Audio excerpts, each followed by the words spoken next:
SL GS पे आपका स्वागत है। मित्रों, कैसे हैं आप लोग?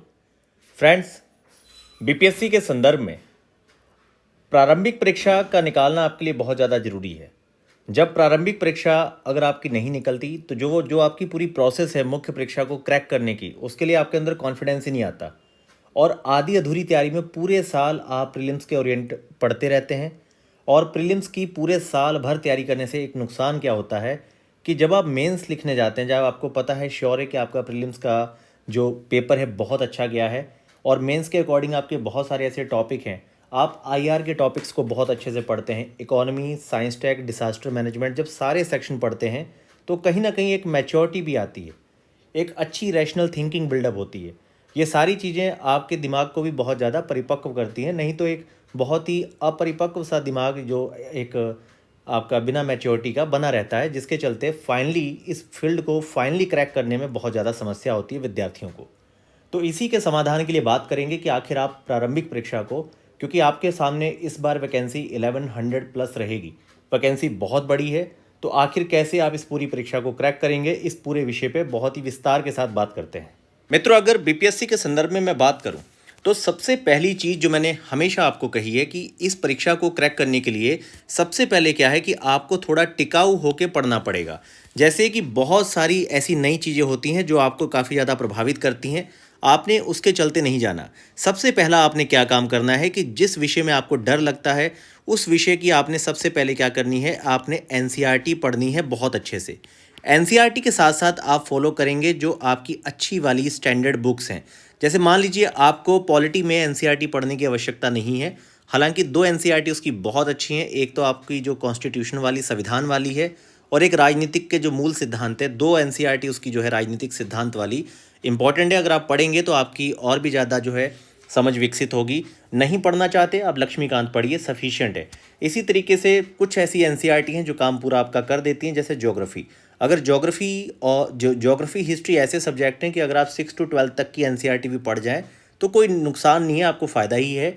और अगर आप बहुत लिमिटेड वे में एनसीईआरटी को पढ़ना चाहते हैं और उसके साथ आपने अपनी स्टैंडर्ड बुक्स रखी हुई हैं, तो आपको मैंने सेलेक्टिव एनसीईआरटी की पूरी एक लिस्ट बताई थी, जिसको मैं फिर से एक्सप्लेन कर देता हूँ। देखिए, अगर मैं बात करूँ यहाँ पे ज्योग्राफी, तो ज्योग्राफी में आपकी दो ही एनसीईआरटी सबसे इंपॉर्टेंट है। एक तो आपकी भौतिक पर्यावरण करके है और एक आपकी है जो ज्योग्राफी के मूल सिद्धांत है। तो एक आपकी भौतिक पर्यावरण, फिजिकल वाली, अपीयरेंस वाली, और सेकंड आपकी जो है principle fundamental principle of geography करके। ये दो एनसीईआरटी आपकी सबसे ज़्यादा महत्वपूर्ण है ज्योग्राफी विषय पे। ऐसे मैंने आपको अभी पॉलिटी पे बताया था कि राजनीतिक मूल सिद्धांत और उसके साथ साथ आपकी संविधान करके दो एनसीईआरटी हैं आपकी 11th-12th में, वो सबसे ज़्यादा इंपॉर्टेंट है। ऐसे ही आपकी मैक्रो एनसीईआरटी जो इकोनॉमिक्स की है वो इंपॉर्टेंट है। 11th की भारतीय अर्थव्यवस्था की एनसीईआरटी, दो एनसीईआरटी आपकी ये इंपॉर्टेंट है। बाकी हिस्ट्री में आप 11th-12th की एंशिएंट, मिडेवल, मॉडर्न एनसीईआरटी पढ़िए। वर्ल्ड हिस्ट्री आप मत पढ़िए क्योंकि उसका यहाँ पर सेक्शन आपका है नहीं।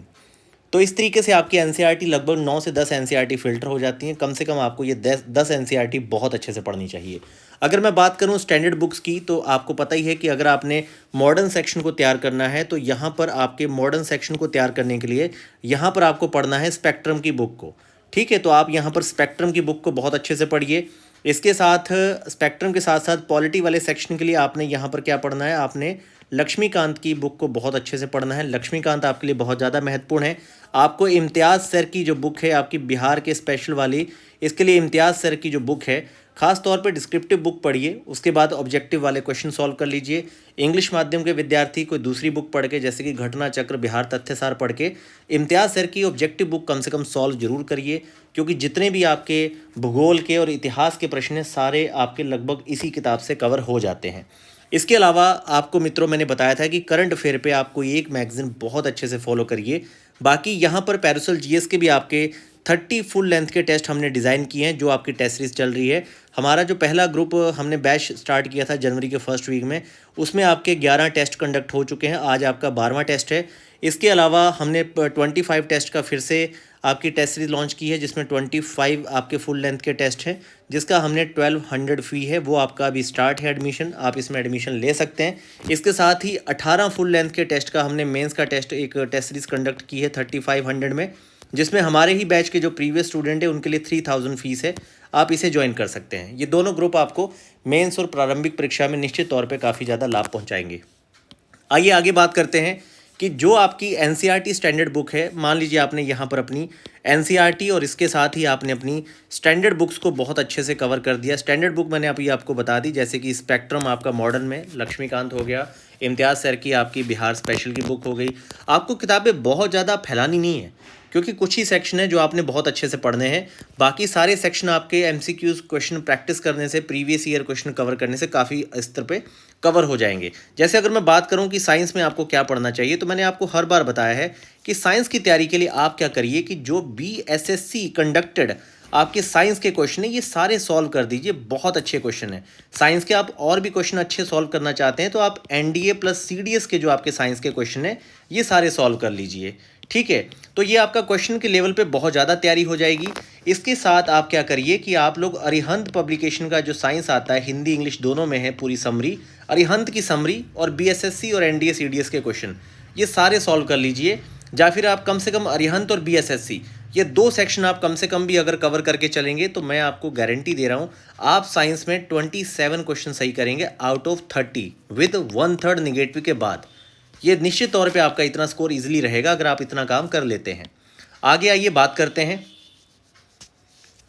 मित्रों, जितना आपके पास समय है, लगभग मान के चलिए आपकी जो है परीक्षा जो है यहाँ पर आपकी 30 सितंबर की परीक्षा है। अब आप इसमें सोच के देखिए 30 सितंबर की आपकी परीक्षा है और आपके पास पूरा अप्रैल है, आपके पास मई है, जून है, जुलाई है, इसके अलावा आपके पास अगस्त और सितंबर भी लगभग आपका पूरा है और अभी भी आपके यहाँ पर 10 दिन और हैं। तो अगर आप टोटल यहाँ काउंट करेंगे तो आपके पास 6 मंथ प्लस 10 डेज़ आपके पास यहाँ पर टोटल 6 मंथ प्लस आपके पास समय है। तो 6 मंथ में अगर मित्रों आप 2 दिन पर भी एक अल्टरनेटिव एक टेस्ट फुल लेंथ का टेस्ट देखिए, 30 टेस्ट तो हमारे हो गए, 30 टेस्ट ये सारे प्रैक्टिस आप कीजिए।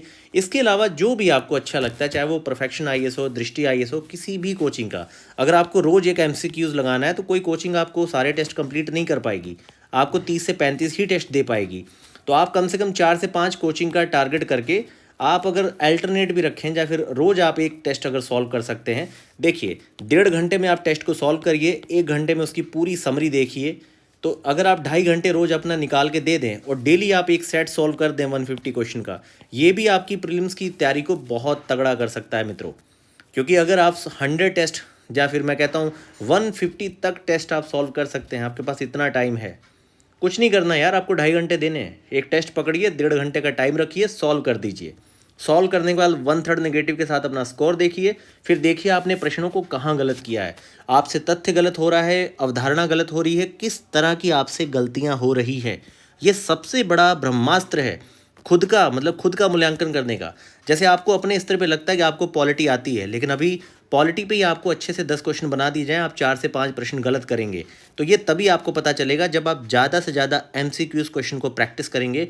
इसलिए मित्रों मैं आपसे कह रहा हूँ कि प्लीज़ आप लोग डेली एक सेट लगाने का प्रयास करिए, डेली एक सेट लगाइए, जिसके लिए कोचिंग्स के टेस्ट कम पड़ जाएंगे आपके लिए। और इस बार आप मतलब ही नहीं है कि आप प्रीलिम्स में कितना भी टफ पेपर हो आप 100 का आंकड़ा नहीं टच करेंगे, आप 105+ क्वेश्चन सही करेंगे। और सीटें बहुत ज़्यादा हैं, कट ऑफ 90 को क्रॉस नहीं करेगी। आप समझने का प्रयास करिए, जब आप ठानेंगे तभी आपके जो रिज़ल्ट हैं, परिणाम हैं, वो आ पाएंगे। तो आपको इस पर एक्शन लेना चाहिए।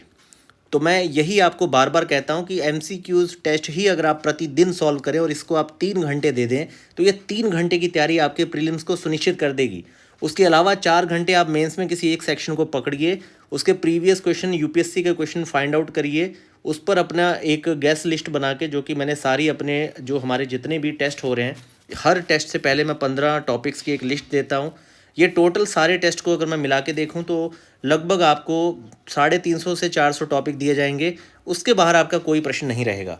तो मान के चलिए कि आप अपने खुद के नोट्स बनाइए, बिना देख के आप चीज़ों पे लिखना शुरू करिए। आप 10 नहीं, आप 2 क्वेश्चन, 1 क्वेश्चन लिखना शुरू करिए, धीरे धीरे 10 दिन बाद 2 करिए, 3 करिए, और एक समय ऐसा आएगा कि आपको 2 से 2.5 घंटे लगातार 10-10, 15-15 क्वेश्चन के आंसर लिखने चाहिए। थकावट छोड़िए, आपको बहुत मज़ा आने लगेगा एक समय के बाद। तो मित्रों कॉम्प्रहेंसिव होके पढ़िए और अपने अंदर बहुत अच्छी ऊर्जा जगाने के लिए आपको चाहिए कि भाई आप लोग अपनी जो लाइफ स्टाइल है इसको अच्छा कीजिए, सही समय पे उठिए या फिर देर रात मतलब पढ़िए, लेट उठिए, ये हर विद्यार्थी का अपना अपना है भाई, लेकिन कम से कम एक हैबिट तो अच्छी हो।